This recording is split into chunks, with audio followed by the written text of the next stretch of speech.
The state's operating expenditure is estimated at 4.9 billion, and the development expenditure is estimated at 10.9 billion. In addition to this development expenditure of 10.9 billion approved in the House in this sitting, there's another huge sum item in the name of alternative funding that the government will spend in year 2025, but not out of the development expenditure here. Now the question is, from where is the source of fund of this alternative funding? The state government should tell us and should be held accountable to that. Mr. Speaker, I will just list down, for the benefit of the House and for the record here, the amount of what the Premier mentioned, alternative funding, in his budget speech on Monday. All right, the amounts are here as follows: 742 million for regional development agencies to connect rural areas to economic centers via projects for roads, electricity and water access. 4 billion for road projects like Sarawak Coastal Road, Second Trunk Road, etc. 452 million for upgrading of water treatment plants. 204 million for upgrading and replacement of water pipes. 170 million for rural electrification projects. 1.42 billion for the Autonomous Rapid Transit ART program. And 470 million for increasing rural internet access. In total, under this scheme of alternative funding, which is in addition to the development expenditure, there is a total of 7,458 million, 7,458 million additional to the development expenditure. This alternative funding scheme not only happens in 2025, but the scheme started in 2023 in a massive way. Before that, there's some alternative funding scheme, but in a much lesser sum. In 2023, the alternative funding, they call it initiative or scheme, which is in addition to the development expenditure approved in this House, as follows. It was mentioned in the winding up speech of the Yang Amat Berhormat Timbalan Premier, Minister for Finance too. Alternative funding initiative in 2023, amount spent so far is a total of 3.2 billion has been spent on these projects, roads and bridges. 2.3 billion and 1.4 billion have been spent on water supply and electricity projects respectively. 213 million and 113 million have been expended by SDEC and SMA respectively on digitalization project. In total, in year 2023, under this alternative funding initiative or scheme, the government spent, in addition to development expenditure approved in this House, a total sum of 7,526 million, 7.5 billion. And this happened also this year. In this year, 2024, the alternative funding initiative for 2024, approximately 4 billion for the Second Trunk Road and Coastal Road network.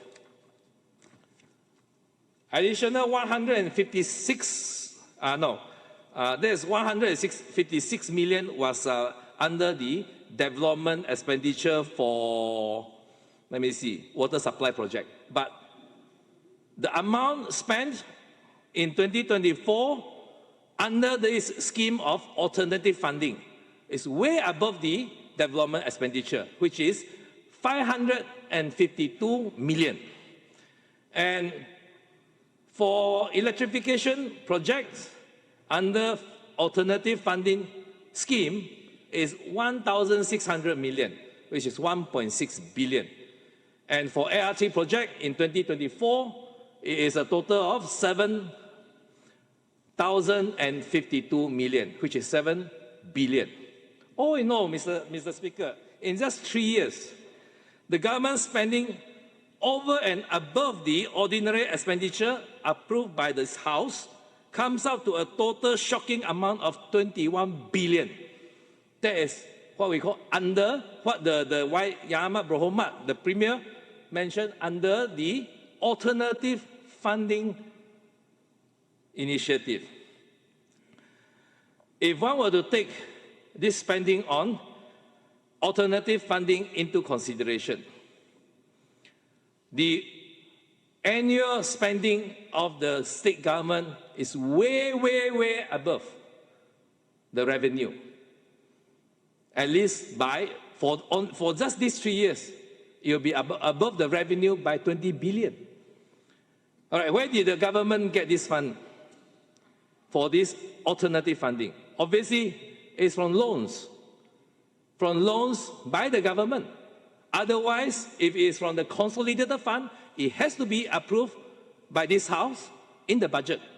This 21 billion over that 3 years are from other sources. That's why it was called alternative funding initiative. And that what other sources is from loan.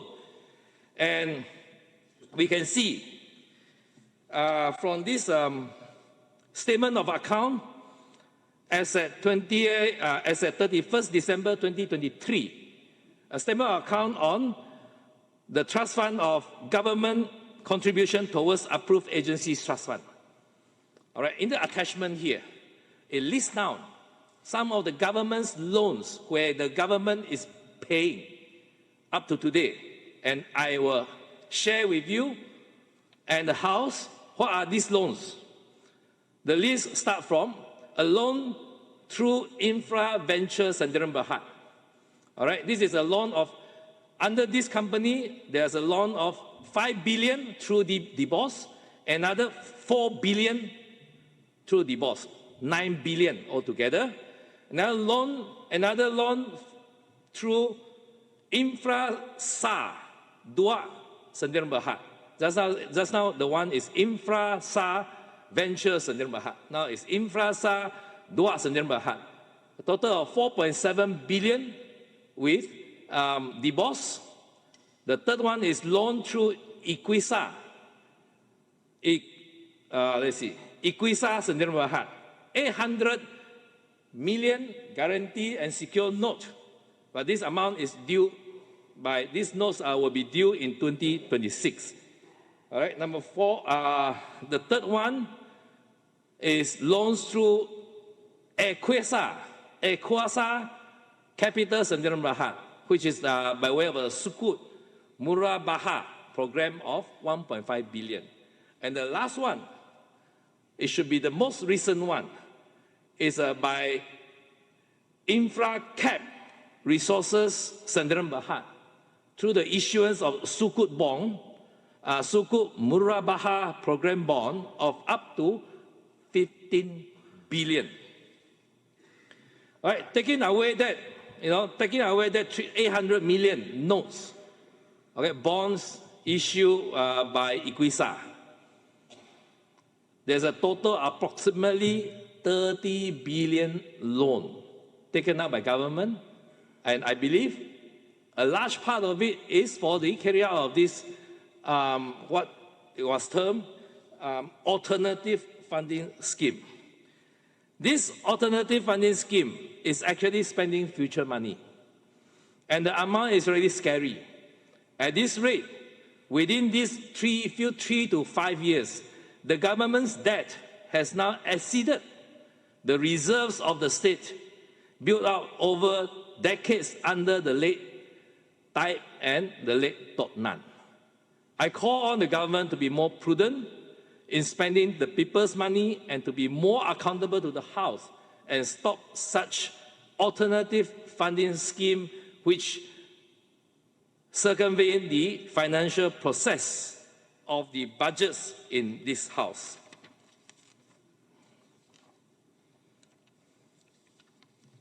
The next issue which I would like to touch on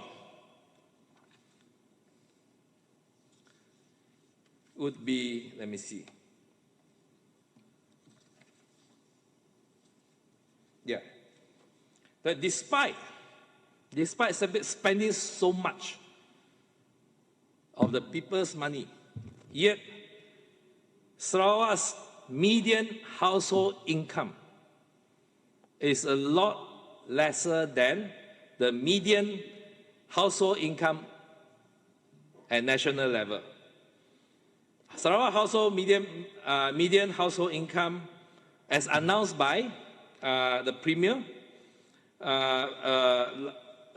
a week ago, was as at year 2022 was 4,978, whereas at the same time the national median household income was 6,338.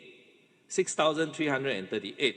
Mr. Speaker, let me share with you an answer that I've obtained from the administration on the labour share of GDP, Sarawak State GDP. Sarawak's workers' compensation, employees' compensation as a proportion of the GDP. Nationally, we are quite low also. Nationally, the compensation of employees in relation to the nation's GDP was about 33%, i.e., all the total wages of employees of the country add up together is only 33% of the nation's GDP, whereas employees constitute about 2/3 of the nation's population. But the figure is even lower in Sarawak. So in Sarawak, the workers' compensation in relation to Sarawak's GDP is only 16%. 16%. That means that... Yeah, Mohammed. Yes. All these figures that you're saying, the data... Okay, I mean to verify it. So, yeah. No. You just mentioned the sources, if possible. Yeah, so that it can be referred to later on. Pardon? It can be referred to later on by whoever wants to. It's from the official answer from Premier Office. Last sitting, I asked the question, I got the answer. 16%. That means that all the Sarawak workers, their total wages add up together is only 16%, constitute only 16% of Sarawak's GDP. And what it translates in layman's terms is that the Sarawak's employees are way underpaid. As such, I welcome some of the initiatives announced by Ahmad Berhormat, the Premier, giving some handout to some poorer family. But I think more should be done. More should be done, especially given that we have so much resources. What I propose is that for all civil servants, not only state civil servants, but federal agencies, federal ministries, civil servants serving in Sarawak, the teachers, the nurses, the doctors serving in Sarawak, the state government has the ability to top up by 10% of their salary. I've checked with the figure. That will be roughly 1 billion to the state government. Top up by 10% of their salary. That will be about 10%. 10% will be about 1 billion. Instead of spending so much, 21 billion on the alternative funding on building some roads, I will prefer, and I will suggest that that the 1 billion annually be Order. allocated Order. to civil Order. servants serving in Sarawak. Do you agree? You don't agree? That is to increase the household income of Sarawakians. Mr. Order, Speaker. please. All right, Mr. Speaker, I'll move on to another topic, which I will call on. The total, I give you the figures here. All right. I just got back from Parliament. I got the figure on emolument. Are you raising a point of order? A point of order. Huh? What is it? Point of order. Clarification, I don't give. Okay. Move on. Too bad. Don't waste my time. Injury time, Mr. Speaker. All right, I just got back from Parliament. All right, I got the federal budget there. Okay, the total emolument of the federal government for 2025 is estimated at 105 billion. All right, 105 billion for the whole country. Sarawak, roughly 10%. Okay, so about 10% serving in Sarawak. So a top up of 10% of their salary will only cost the state government 1 billion. 1 billion. The state government is so rich. So that's my suggestion. I hope it can be taken into consideration. The other, I'll move on to another topic, which I think the government should consider because it will save the government money. Mr. Speaker, I know the Yahya Berhormat, the Premier, is minded to proceed with the ART project by using hydrogen fuel bus. But I just come across an article which is a study of how many hydrogen transit trial failures are enough. This is that. Verify your sources, the truth about it. It has not come into force yet. All right, the source is cleantechnica.com, which is one of the top websites in respect of clean energy in US. Okay, I just share with you. And with the government servants behind. All right, in Iceland, 2001 and 2005, Iceland tried hydrogen bus failed, they dropped out. 2004, Perth tried hydrogen bus. It was abandoned, switched to electricity bus.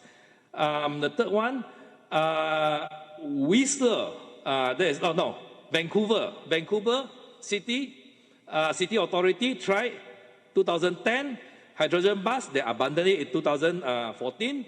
And 2010, Sao Paulo, Brazil, tried out hydrogen bus. It failed, abandoned. And in 2014, San Remo, Italy, also tried, failed. 2014, and the same year, Flanders, Belgium, picked up 5 buses, hydrogen bus, also failed. Hamburg, Germany, tried it out in 2012 and 2019, they abandoned it. And 2019, Pau in France tried out. It cost them 6 times more costly. Yes, your last point. Time's up. That's not that guy disturbed. Just take. And it was abandoned. And 2021, whilst Baden, Germany, trial also failure. Close your speech. Okay, Mr. Speaker, given that there are so many trials of hydrogen bus to be used as a transit bus, and yet they fail. All right, I will urge the state government to reconsider using hydrogen transit bus as the ART bus, because it's going to cost more. It's going to be, of course, if the government is minded, they want to spend a lot of money, it will work. But whether the cost benefit analysis justify that Make a amount point. of, Thank you. of expenditure. Thank you. You have made a point. Next one, Yang Berhormat Pending, please. Sambong, huh? Tuan Speaker, thank you for allowing me to participate in the Supply Bill 2025. Tuan Speaker, it's time that the Ministry for Public Health, Housing and Local Government and the Kuching City South to take immediate steps to adjust and lower the current assessment rate imposed on residency Prima Bintawai consisting of 1320 units. This is the second time I bring out this issue in this August House, as nothing was done after I first brought up in year 2022. The Ministry and the Council had defended that the high rate by stating that the assessment rate was rightfully determined. The residents are not bothered with whatever method or excuse the Ministry and Council used to come up with the calculation. What they want is that the state government to be considerate of their hardship, because Prima Bintawai is an affordable housing scheme developed by the government to cater the needs of the lower income group. The assessment rate must be formulated fairly so that these residents can afford to pay it. The high assessment rates include Type A 463.80, Type B 485 and Type C 540 ringgit and 60 cents a year. These rates are similar to the rates charged on private development condominiums in Kuching. Please, I urge the Ministry of Public Health, Housing and Local Government, as well as MBKS, to deal with this issue exclusively. Do not compare the special government housing scheme with those of private developments. It is inappropriate to compare an apple with an orange. Tuan Speaker, this Prima Bintawai assessment rate were not set in stone. We know all policies of the government are man-made. If we look back to year 2006, before the Sarawak state election, before I won and I entered this house, the Land and Survey Department refused to lower the land premium renewal rate, which was exorbitantly high. But after DAP won 6-6, suddenly the land renewal premium reduced to 1,000 for terrace house, 3,000 for semi-detached house, and 6,000 for bungalow. Hence, if the land renewal premium could be lowered, the assessment rate for Prima Bintawai Riverfront could also be lowered. It is a matter of whether the state government is willing or not. Please do not ignore the people's plea. Tuan Speaker, several families who occupied 2 parcels of state land within my Penting constituency, known as Lot 11509, 11510, both of Section 64, Kuching Townland District, were given notices by the Land Survey Department, Kuching branch, on 3rd September 2024 to quit. They were told to vacate their homes within 30 days for the ART development project. Most of these residents have stayed there for more than 40 years. 4 families, which are either hardcore poor or B40 families, have reached out to me, and I had, on their behalf, written to the Land Survey Department, HQ, requesting for ex gratia compensation to them and an extension of time to move out. I'm glad and I'm thankful to Land Survey Director Office, which has served them with a second letter 2 days ago, agreeing to give them extension of time to move out. However, the letter did not mention anything about the ex gratia payment. These families require some financial assistance from the state government to assist them to relocate. Hence, I appeal to the state government and Land Survey Department to show some compassion to the families by providing them with ex gratia compensation as what was done to the others who stay in state lands before. Of course, the best solution is allotting the affected families with residential plots at Stumping Resettlement Scheme, given that there are still unoccupied plots available. The residents are willing to give their full cooperation to move out, but they need the compensation to enable them to do so. I hope the Land Survey Department could give these affected families an official letter stating the figure of the ex gratia before 31st December this year. Tuan Speaker, since China's harsh crackdown on cryptocurrency, crypto mining and related businesses in 2021, due to concern over financial crimes, Sarawak has emerged as an attractive destination for Bitcoin miners. This shift has positioned the state as a key player in the global crypto mining industry. As we are aware, numerous crypto mining companies have now established operations in Sarawak, with one of the biggest sites owned by Big U in Tanjung Manis.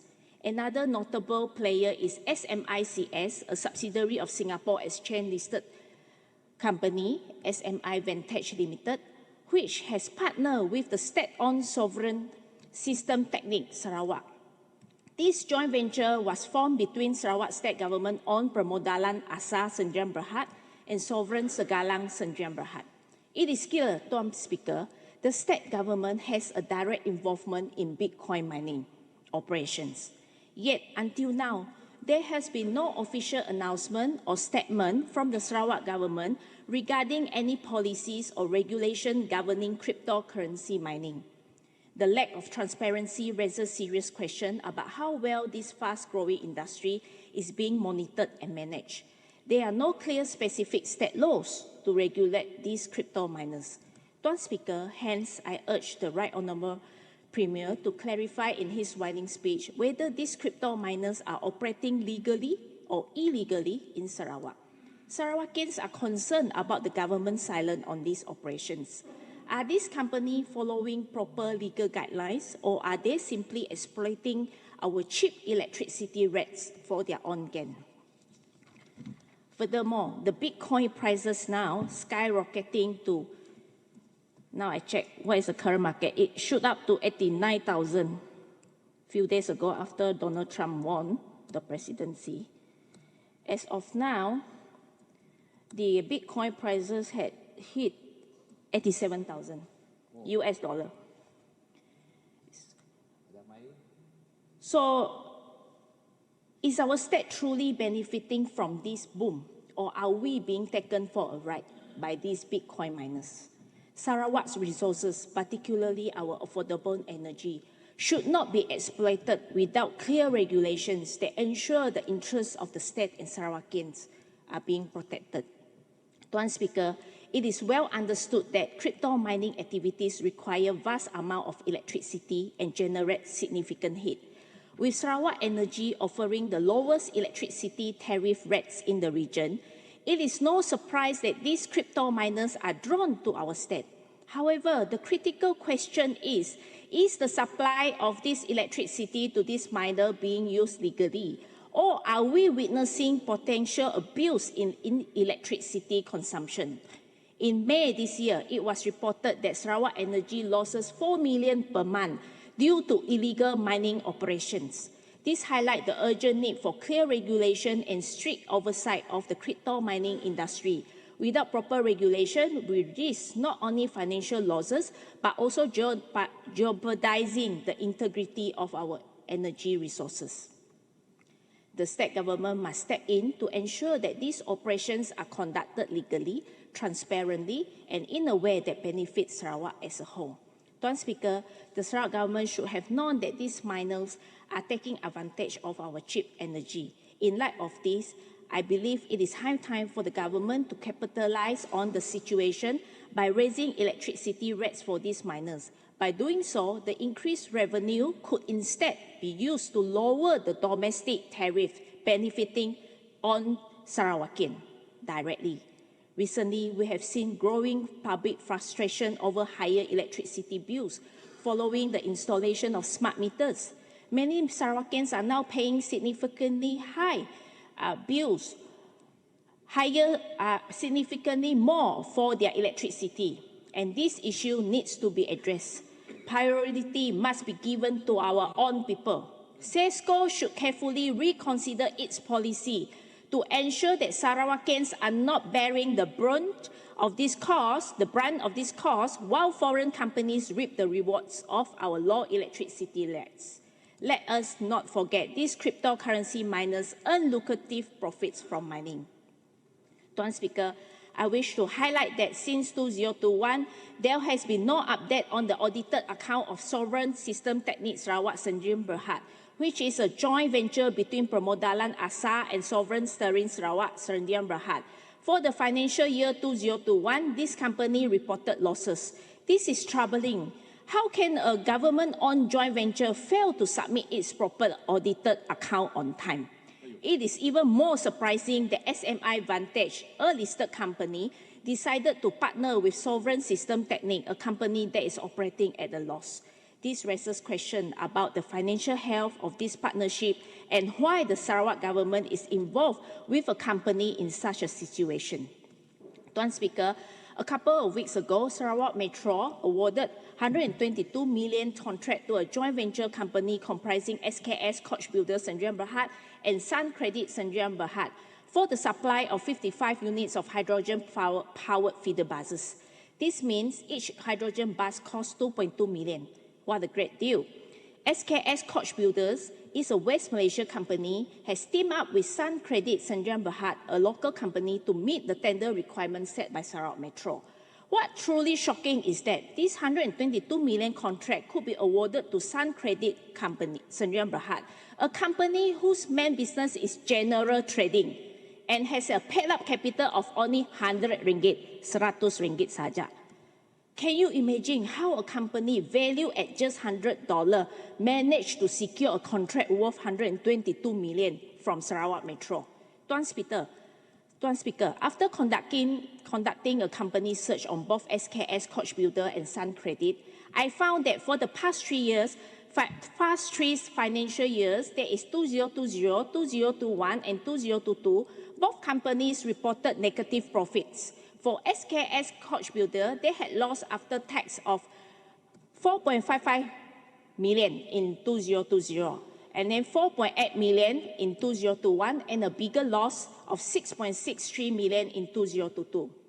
As for Sun Credit, the losses was 3.916 million in 2020, 2.88 million in 2021, and 3.2 million in 2022. I have gone through the tender conditions published by Sarawak Metro, and in paragraph 4G, it clearly states average net profit for the last 3 financial years, 2020, 2021, and 2022, must be positive.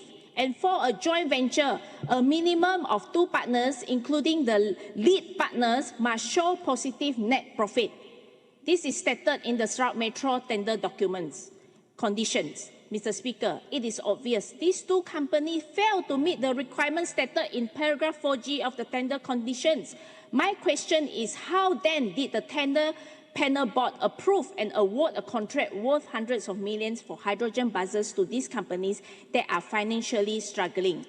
This raises serious concern about the competency of Sarawak Metro's tender evaluation panel. Something is very wrong here. Moreover, under paragraph 4H of the tender condition, it states that the tender shall have at least 1 working hydrogen bus prototype and a working hydrogen bus developed and or manufacture or supply sold within the year 2016 to 2023. Sun Credit Sdn Bhd, being a general trading company, does not meet this requirement. As for SKS Coach Builder, their company profile shows they only deal with electric and conventional buses. So how did they qualify under paragraph 4H, may I ask? The entire process seems deeply flawed and raises serious doubt about transparency and accountability of Sarawak Metro.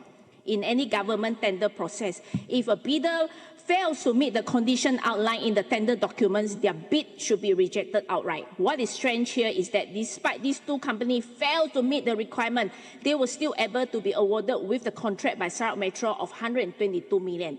Any reasonable person would question the integrity of this tender process. I urge MACC to act swiftly and launch a thorough investigation into this case, along with all other contracts awarded by Sarawak Metros, to uncover any misconduct or corruption. Public funds are involved here, and MACC has the authority to investigate without needing the official report. This 122 million hydrogen bus contract and all other contracts awarded by Sarawak Metro must be scrutinized.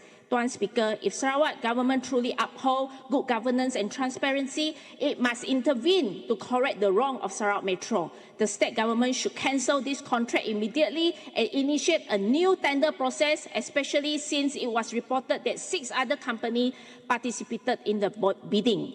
Otherwise, it may appear that the state government is endorsing this joint venture as a way to profit for the purchase of the 55 units hydrogen buses.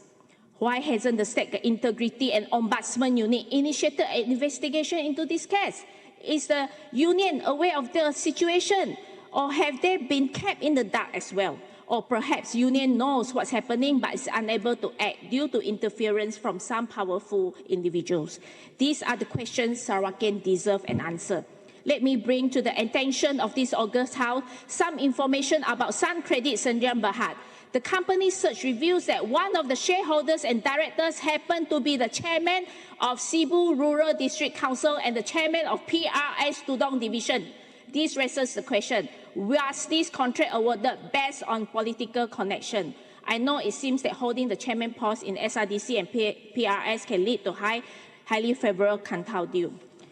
Tuan Speaker, my next issue, last one. Many customers in Kuching, Cebu and Limbang are still struggling to exchange their yellow gas cylinders for the Petrol's red one, despite the state government assurance given last year that the swap will be completed within 6 months. Due to that, Sarawak government has taken a lackadaisical attitude towards solving this issue. There seems to be no effort from the state government to direct Petros to deal this matter with urgency. Petros dealer continues to claim that there are not enough tongs available for the exchange.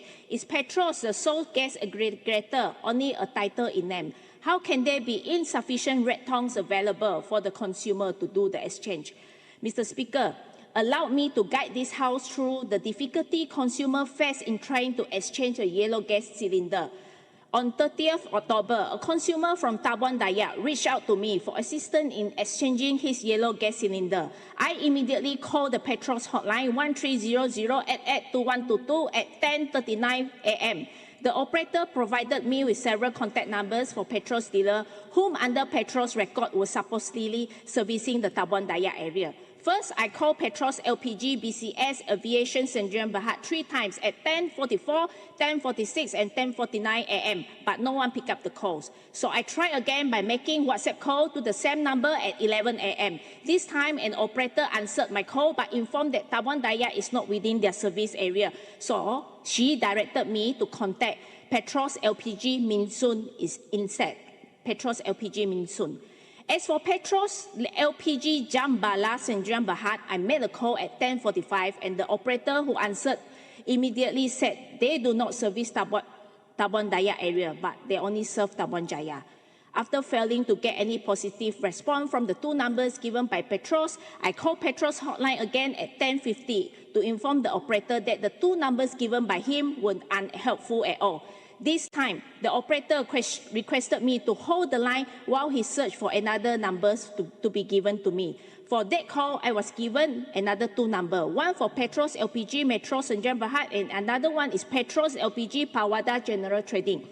When I called Petros LPG Metro, the female operator initially answered, but as soon as she realized it was me, Violet Yong, inquiring about the gas cylinder exchange, suddenly the call was cut off. As for Petros LPG Pawada, no one answered the call. At that point, I redialed Petros LPG Minsun number. Once again, nobody picked up the call. A minute later, Petros LPG Minsun sent a WhatsApp message asking me to fill in a yellow cylinder swap form. I assisted the customer from Tabuan Dayak to fill up the form and submitted. After submission, I received a message stating, once Petros has allocated us the cylinders, we will contact you for the exchange. At the moment, we have numerous customers in our waiting list. Until that moment, I refused to give out and send a message to Pawada at 11 12 a.m. asking if Tabon Dayak is within their service area. In response, I was given yet another number with the message, "Boleh try contact nomor talk," suggesting I try contacting that number instead. Now, having heard all this, what do you think? Isn't this frustrating and exasperating? So I want to tell the Minister of Utility and Telecommunication, he is out of touch from the ground. I hope that with me stating all in detail how tedious to get a yellow tong exchange, he can direct Petros to do it immediately. I believe Petros doesn't tell the whole picture to the minister. That's why I hope that this issue can be solved. Thank you. With that, I conclude. Yang Muhammad Berkelalan, please.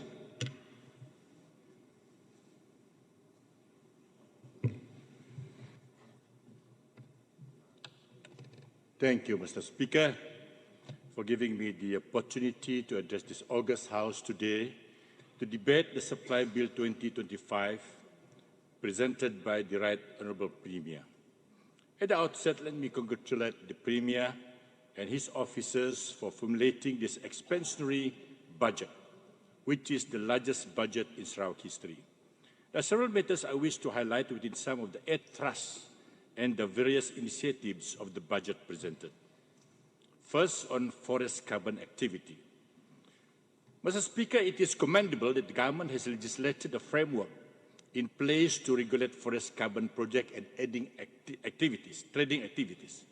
On this matter, I have been made to understand that carbon trading schemes often do not protect the forests, and some have failed to improve the lives of the people who live there, who often do not receive any of the revenue generated from such schemes. I hope that the government will take the necessary steps to ensure that we do not have the negative outcomes which may arise from carbon trading schemes. Mr. Speaker, I understand that some companies and organizations are keen to apply for forested areas in Sarawak to be licensed to them to carbon trading scheme. In this regard, I wish to stress that such schemes should be held for the people, perhaps by way of trust. The individuals or groups involved must be carefully screened to ensure that there are people with integrity who will always act in the interest of the community. On forest landscape reforestation program, Mr. Speaker, the tree planting initiative of the federal government and the Sarawak government must be applauded, as the forest cover our country had been severely depleted over the past few decades from logging activities. However, tree planting must be carried out carefully, as research has shown that indiscriminate planting of trees, especially non-native trees, in non-forest areas can have negative effects on the landscape and ecosystem. The Honourable Premier informed us that Sarawak's target set in 2021 of planting 35 billion trees by 2025 had been exceeded in 2024. I view this with some concern, Mr. Speaker.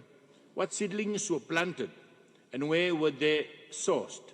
Are they seedlings of our indigenous trees? Were the plantings done with homogeneous seedling or mixed seedlings native to the particular area? What sort of areas were the replanting carried out on? Mr. Speaker, there are many lessons to learn on replanting of forests, and I encourage the authorities concerned to study what has been done in other countries so that we do not make the same mistake in our well-intentioned efforts to restore our forests. It is best that we do it right the first time around. On totally protected area. Mr. Speaker, I also note the government's plan to gazette an area of 1 million hectares as totally protected areas by 2025, and I'm aware that Ulu-Terusan in my constituency is a possible area to be gazetted as such. I believe the people have no objection to the objectives of the initiative if they were duly consulted and properly informed. But they object to the drawing of the boundaries that are too close to the edges of their villages, thus denying them access to the virgin forest for their basic needs. Those of us who live in towns and cities may not understand the way of life of village dwellers who depend on the forest for many things. So, Mr. Speaker, and the proposal must take into consideration the livelihood of the people who rely on the forest, and if need be, they must be allowed to retain certain rights like hunting, gathering of jungle produce, taking timber for domestic use, fishing in the rivers, etc. Full consultation with the villagers must be undertaken to hear their concern before any decisions are taken and boundaries drawn. I urge that exemption be made for the villagers so that their livelihood is not disrupted or deprived as a consequence of the actions of the government, although done with good intention. On rehabilitation of rivers, Mr. Speaker, the government has shown that it is taking very seriously the importance of preserving our forests and replanting degraded areas. This is very prudent, especially in view of climate change and its sometimes catastrophic effect in various parts of the world. However, our efforts in protecting the environment must also include the protection and rehabilitation of our rivers. Rivers are the lifeline of our planet, providing precious water and food for humans, animals, plants, and trees. Civilizations were born on river banks, and economies were driven by river transport. Sadly, our rivers have suffered over the years from pollution, siltation, and erosion caused by human activities. Some rivers are so badly affected that they can be classified as very sick or even dead. There is an urgent need for us to rescue those of our rivers that need help.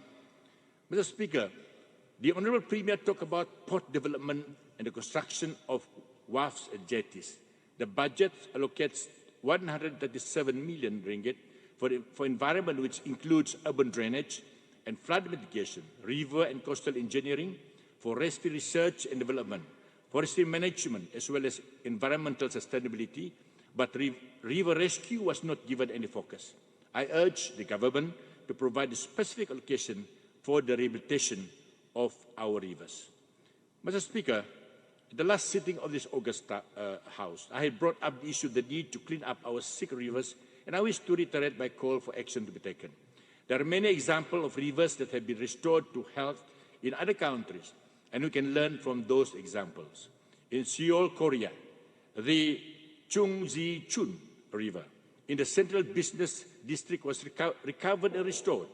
In the Netherlands, the Domel River, which suffered from pollution, habitat degradation, and flooding exacerbated by urbanization and agricultural practices, has been transformed into a resilient and thriving ecosystem. The ongoing restoration of the Kam River in India is also worth studying to learn how we can save our rivers from the devastating effects of human activities. In Sarawak, Mr. Speaker, the majority of our rivers need rehabilitation, and we need to have a budget for this.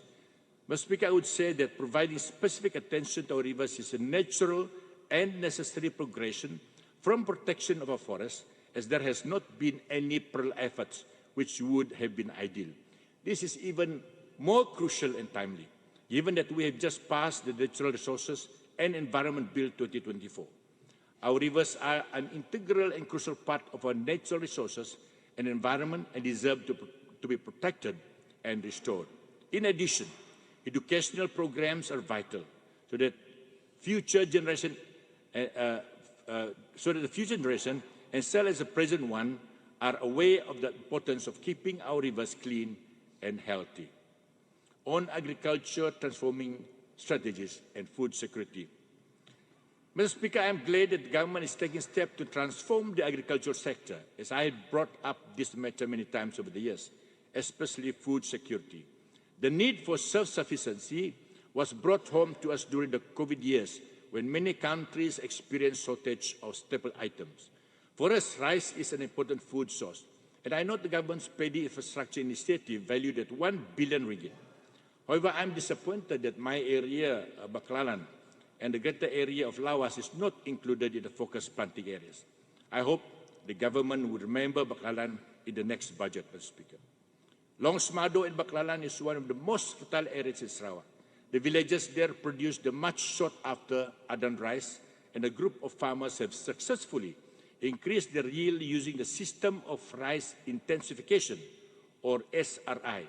I request that Baklalan be included in the focus planting area, and that the government provide subsidies, high-yielding species, improve planting methods, and marketing channel to assist them. In addition, the government should encourage organic farming organic farming methods to make the produce of our rural farmers more attractive, not only to the local market, but more so for international markets as demand for organic food is continuing to increase. In this regard, Mr. Speaker, I'm asking the government to organize training and workshop in my constituency, especially the highlands, where the people are still using traditional methods of farming, as this is where the Adan rice is known to grow well. There also needs to be programs in place to monitor and audit these farmers and their produce to maintain the organic quality.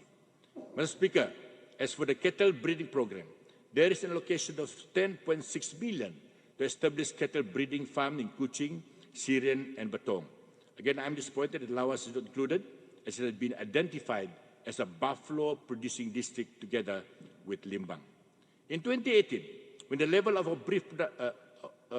our beef production sufficiency was just at 5%, the Honorable Assistant Minister of Agriculture announced that Sarawak aimed to produce 30% of its beef supply to meet local demand in the state by 2030. The Premier informed this Dewan that the self-sufficiency level is now at just 13%.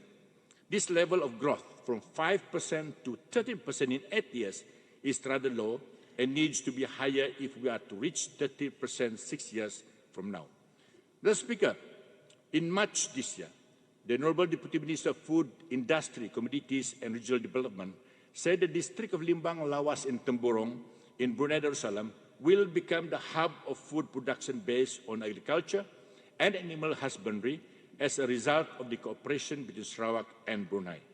In 2021, the Premier announced that the Sarawak government is planning to unlock the economic potential in the northern part of Sarawak under the post-COVID-19 Development Strategy 2030, PCDS 2030, in efforts to transform the agriculture sector using precision farming. With our fertile land and cooler climate, northern Sarawak is ideal for agriculture and animal husbandry.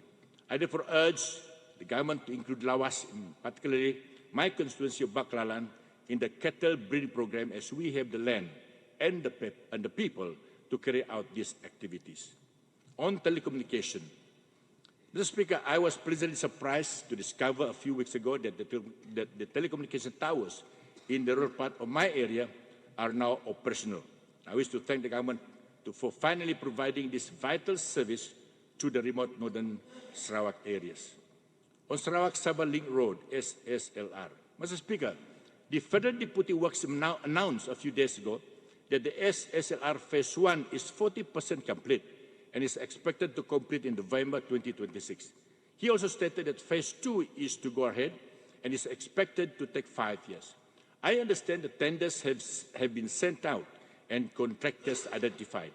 The building of road connection in northern Sarawak has been my heart's desire for a very long time, and I'm thankful that it is becoming a reality. At last, the people in my area will be connected by proper roads. This will be the start of a positive transformation for them, and the potential of economic growth will be considerable, especially in the connection to the new Indonesian capital in Nusantara. Mr. Speaker, however, I wish to ask that the authorities keep a strict monitoring and audit program of the construction works so that the appointed contractors adhere to the requirements on high construction standard and particularly on safety. This will be the first road into the interior after long wait by the villagers, and it must be properly built to prevent road collapses of the kind that have been happening periodically in Sarawak, the latest being the road collapse in Kapit 3 months ago. Mr. Speaker, the construction of Pan-Borneo Highway and the SSLR Phase 1 has provided invaluable learning experiences, and I'm sure that the government is observing closely how these roads are being built to prepare for improved implementation of SSR Phase 2. Strict supervision of Phase 2 is all the more necessary because this phase is getting into more difficult terrain, which is hilly and steep in parts. Solid foundation and reinforcement must be in place, and any compromise in materials, processes, and construction must be called out and penalized. I hope all parties concerned will heed my call for solidly built safe roads for the people of Northern Sarawak. Mr. Speaker, on the same matter, I call upon the people of the area to cooperate with the authorities and companies who are appointed to build the roads and not to block the construction. Any claims or dispute that cannot be mutually settled, please refer them to the court for their adjudication. This project will bring multiple benefits to the community as a whole, and individuals who have any complaints should approach the authorities for discussion and resolution. I will be happy to help in any way I can in such instances. Boosting tourism sector. Mr. Speaker, the completion of SSLR Phase 1 and 2 will bring an influx of tourists into the highlands of Long Semado and Baklalan. There is a huge potential for tourism to boom, and I hope that the authorities will focus on helping the people to prepare for this as part of Initiative 2, Boosting Tourism Sector. Even with the SSLR Phase 2 in place, the rural villages will still need to be connected to each other. I am requesting that the government provide this last-mile connectivity, so to speak. Mr. Speaker, the Ministry of Tourism, Creative Industry and Performing Arts would be very welcome in my area to organize workshops and training sessions on things such as setting up and operating homestays, putting together interesting tourism packages for visitors, cultural events, and digital marketing initiatives to promote our beautiful highland. On enhancing governance and integrity. Mr. Speaker, finally, I wish to commend the government on its focus on the commitment to enhance good governance and integrity within civil service. The state of a country is often reflected in the state of its administration. And I am reminded at this juncture of the 9 cardinal principles set out in the preamble of the 1941 Constitution of Sarawak, the 6th of which states, and I quote, that public servants shall ever remember that they are but the servants of the people, on whose goodwill and cooperation they are entirely dependent, unquote. Indeed, this principle applies to all of us in this august house who are here to serve the wonderfully diverse and peace-loving people of our beautiful Sarawak. In closing, I wish all our Sarawakian Indian happy Deepavali and Christian a blessed Christmas. To all, a happy New Year. May God bless Sarawak and all people, and let justice and righteousness flow like the mighty Rajang River from this august house and flood our beloved fair land Sarawak. Much obliged for indulgence. Thank you, Yang Berhormat. Yang Berhormat Batu Kitang, please.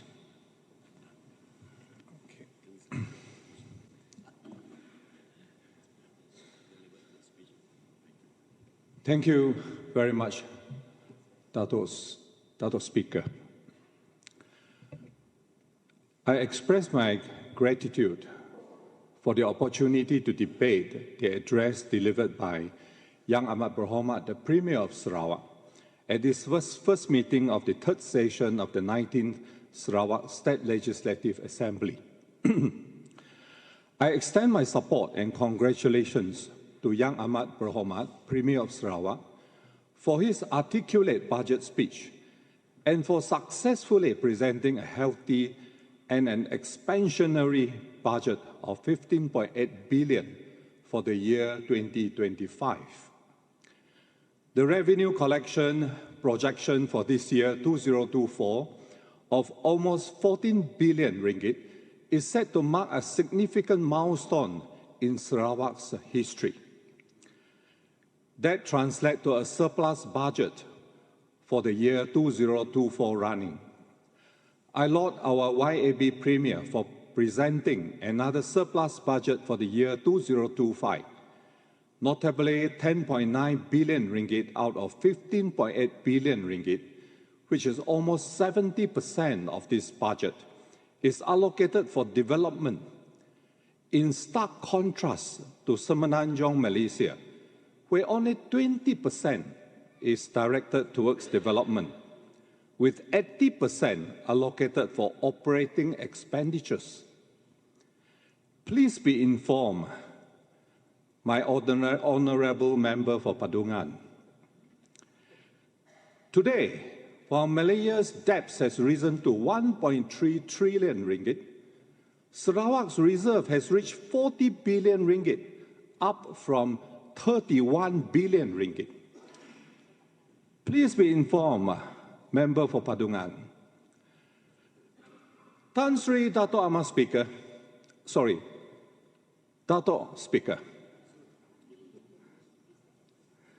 I would like to congratulate Sarawak on our remarkable achievements in Sukma.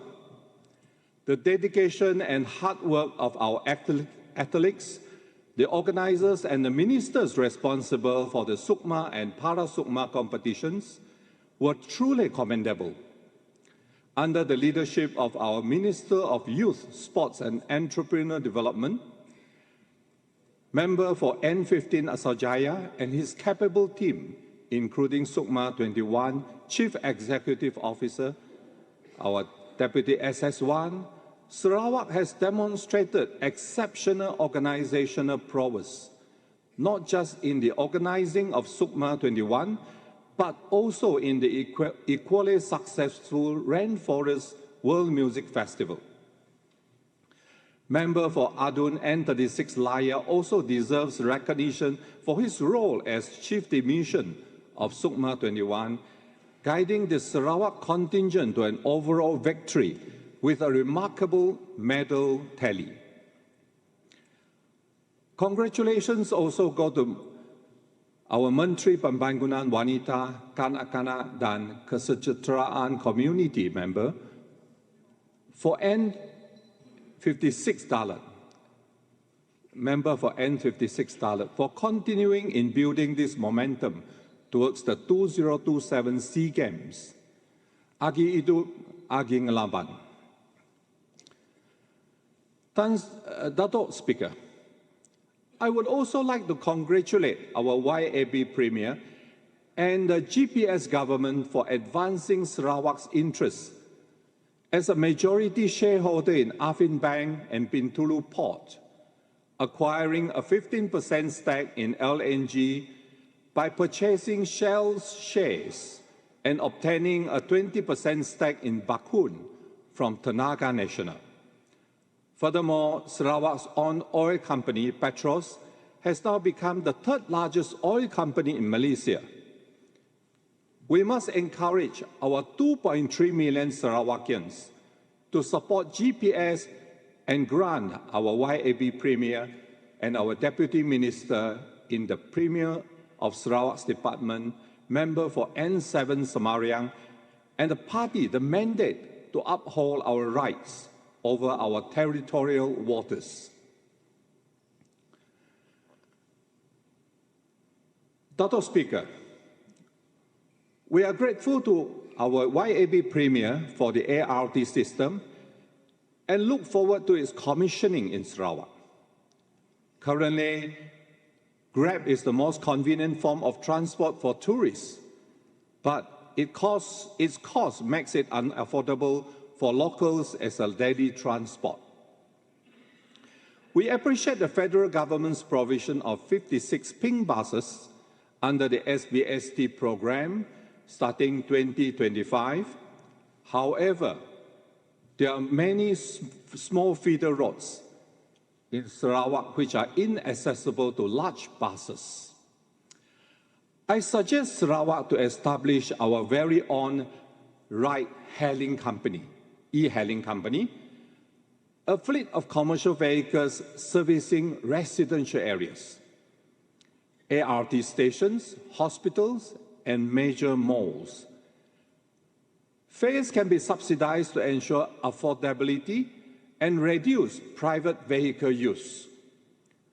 Buses could also offer real-time tracking through an app similar to Grab, in inverted commas, improving efficiency and user-friendliness. Besides providing local jobs and attracting tourists and investors, our fleet of clean, air-conditioned Sarawak buses and commercial vehicles could be decorated with Sarawakian motifs to highlight our local culture. I would also like to take this opportunity to address our Transport Minister regarding the need for an even more ambitious transport plan for Sarawak. Specifically, I urge our Honourable Minister to expedite the establishment of a railway system in our state. This will go further to enhance the transport system throughout Sarawak, which happens to be the largest state in Malaysia in terms of land mass. Billions and billions of ringgit has gone into building the transport system in Malaya in the last 50 years, using mainly profits from the oil and gas sourced from the Borneo states. It is therefore right and just that the federal government return a portion of these profits to develop a rail transport system in the Borneo states. This will most certainly uplift the standard of living in the two Borneo states to be on par with their West Malaysian counterparts. Dr. Speaker, I salute the Sarawak Education Ministry for its forward-thinking initiatives. While Malaya debates language policies and reintroducing exams, Sarawak is confidently implementing a dual language policy, teaching science and mathematics in English, and forging ahead with carrying out standardized assessments for primary 6 pupils by 2025 and Form 3 students by 2028. Sarawak's strong support for vernacular schools contrasts with calls for their closure in Malaya. The state government is 7 times, the Sarawak GPS government is 7 times more generous in funding Chinese schools than the federal government, and is the only state in Malaysia to recognize the UEC. Our YAB Premier has assured that UEC graduates can enter all 5 Sarawak-owned universities. I strongly urge our Chinese population to support our YAB Premier and GPS wholeheartedly. While West Malaysia remains focused on race-based policies, Sarawak stands apart by nurturing talents irrespective of creed or race, fostering a more inclusive and forward-thinking educational environment. Sarawak also offers free tertiary education for selected courses and provides top SPM students with a chance to study medicine at UNIMAS. I thank our YAB Premier for establishing the Sovereign Wealth Fund, aiming to improve education and future opportunities for Anak Sarawak. Again, I wish to appeal to our Chinese population to support our YAB Premier and GPS wholeheartedly.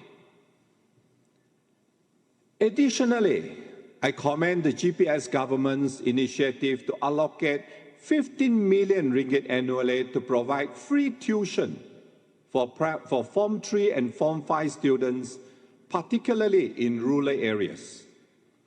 This move ensures that even the most underserved communities have a fair chance to access quality education and gain admission to higher learning institutions. Securing more autonomy in education will ensure our children thrive in a nurturing learning environment. Let us continue to champion the interests of our students and ensure that Sarawak's education system remains robust and progressive.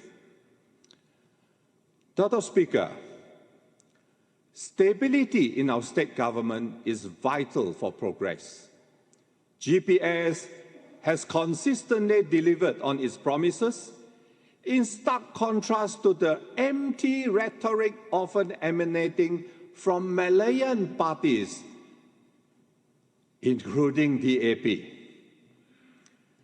I would like to commend our YAB Premier and our esteemed leaders for their principled and clear-minded leadership.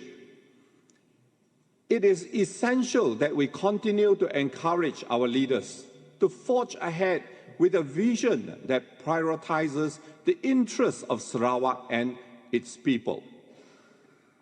At the same time, we must remain vigilant against the influence of political parties from Malaya. The absence of UMNO in Sarawak has contributed to our unity and harmony in contrast to Sabah, our neighboring Sabah. And we must continue to express our firm stance against the presence of Malayan political parties in Sarawak. They represent unwelcome influences from the peninsula, often prioritizing federal interests over Sarawak's interests. The introduction of Malayan parties into our state will dilute our representation and will further reduce our present 25% allocation of parliamentary seats, thereby undermining our constitutional rights. Historically, the founding fathers of Malaysia ensured that 65% of parliamentary seats would be in Malaya, with the remainder allocated to Borneo states to safeguard our rights and interests. Right now, Malaya holds 75% of all the seats, while Sabah and Sarawak combined hold only 25%. Malaya currently holds over 40 parliamentary seats occupied by the DAP. It is crucial not to further diminish Sarawak's representation by supporting DAP candidates when there are already ample seats dedicated to Malaya. Sarawak and Sabah must hold at least 35% of the Dewan Rakyat seats. We don't want Malaya parties to contest in Sarawak and Sabah. Don't come here and take our seats. You already have enough. We don't have enough parliamentary seats as it is. So Malayan parties, including the DAP, should not come to Sabah and Sarawak to take our seats.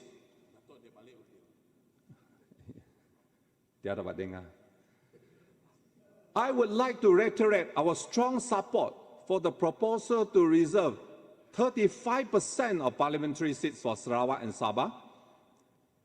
In accordance to the Malaysian Agreement 1963, currently, Sarawak and Sabah hold only 56 seats, or less than one-third of the total 222 parliamentary seats. We need at least 74 seats or more to veto any constitutional rights that may be detrimental to Sarawak. The federal government must respect the position of Sabah and Sarawak as equal partners in the formation of Malaysia and not as states of the Malaya Federation. Therefore, the seats belonging to Singapore should be returned to Sarawak and Sabah. Recent discussions in the State Legislative Assembly have shown that no concrete decision has been made in increasing representation, despite talks in 2022 and 2023. The Deputy Prime Minister suggests that it may take 2 to 3 years to resolve, but progress has been excruciatingly slow. Action is needed, not just promises, and this is urgent. A concerning proposal from some Malayan NGOs suggests increasing Senate seats for Sabah and Sarawak instead of parliamentary seats. This cannot be accepted as it does not provide the veto power needed to protect our interests. We all know that the key decisions are made in the lower house, not the Senate. We must firmly reject this proposal. Dr. Speaker, it is time to prioritize the Borneoization of our civil service as per the wishes of our forefathers who signed MA 63. We should be recruiting local teachers, doctors, police personnel, and filling key positions with Sarawakians. I commend the Minister of Education for focusing on recruiting Sarawakian teachers, reducing reliance on federal provisions. Sending teachers from Semenanjung has led to issues like high absenteeism and unfamiliarity with subjects, especially in STEM. Sarawakian teachers are better connected to local communities and thrive in familiar environments. West Malaysian teachers are reluctant to transfer to Sarawak, and many of them, like many Sarawakians, face the difficult choice of leaving aging parents or caring for sick family members. I strongly advocate for removing the current quota system that limits Sarawakian teachers and doctors from working in our own state. Sarawakian doctors should be prioritized to practice in our own public hospitals, and it should be compulsory for West Malaysian doctors to serve here. Local talent who understand our context should be given the opportunity. This principle should also apply to the police force, where top-ranking positions here often go to officers from Malaya, limiting opportunities for capable Sarawakians. Many excel locally, but are reassigned to roles in Malaya, perpetuating division and undermining our representation. Empowering Sarawakians in these roles will strengthen our institutions and ensure that our state's interests are truly represented, as envisioned in the drafting of MA 63.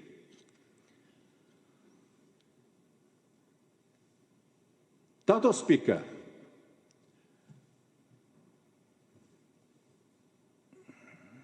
recently, there appear to be a number of coffee shops in the towns which may have been used for illegal gambling and online activities.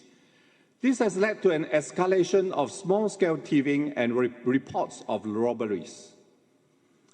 One contributing factor appears to be the limited police patrol and personnel presence, with limited patrol vehicles available in the Patawan area.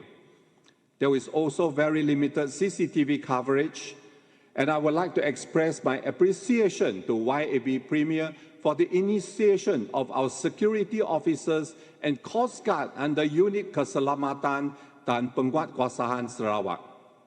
If I may, I would like to suggest that further strengthening of these forces could be considered, possibly in collaboration with federal officers.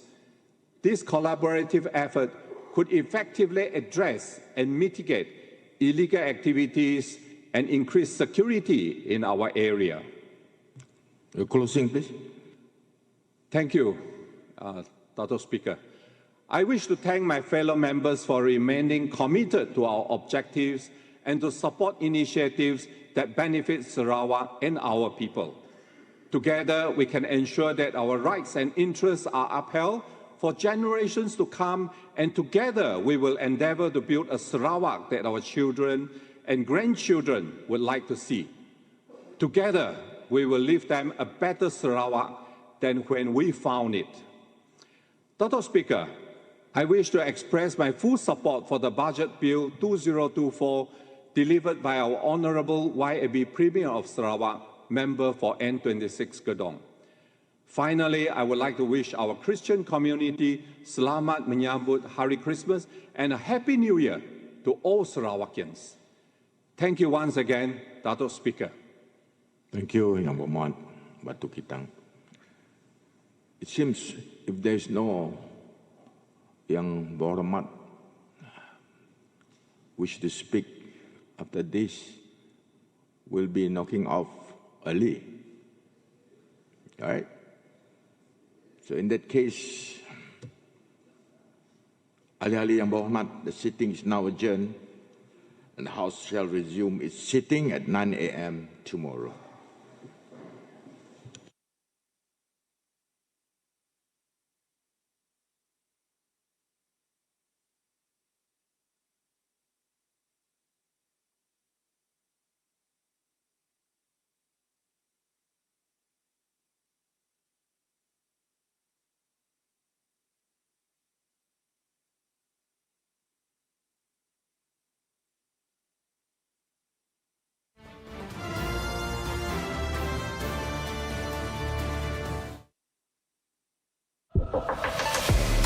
Harimau Melaya kembali memburu.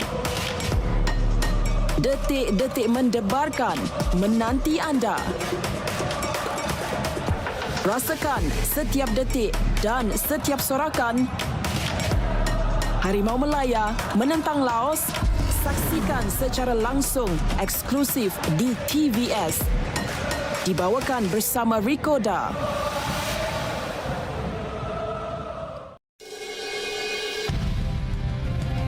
In this episode of Unearthed Sarawak, I travel all the way to Long Langai, Bakalalan.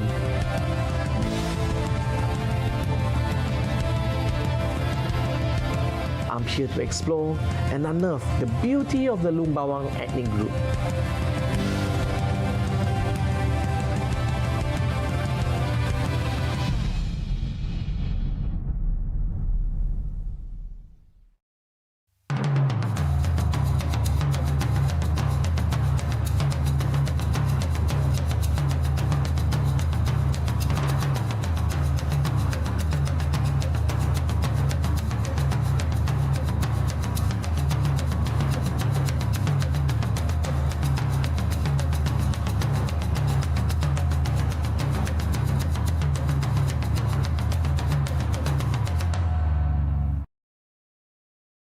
Tak boleh ke kalau dia tak tergedi-gedi macam tu? Kamu mau tahu siapa ratu itu? Inspirasikan November anda bersama kami. Hi everyone. Warnai bulan ini dengan penuh keceriaan. Macam belum puas kan jalan-jalan? Kisah cinta dan aksi yang mendebarkan. Serta gelak tawa yang menghiburkan. Boleh dapat ke Malaysia? Jangan lepaskan semua tayangan ini. Eksklusif hanya di TVS.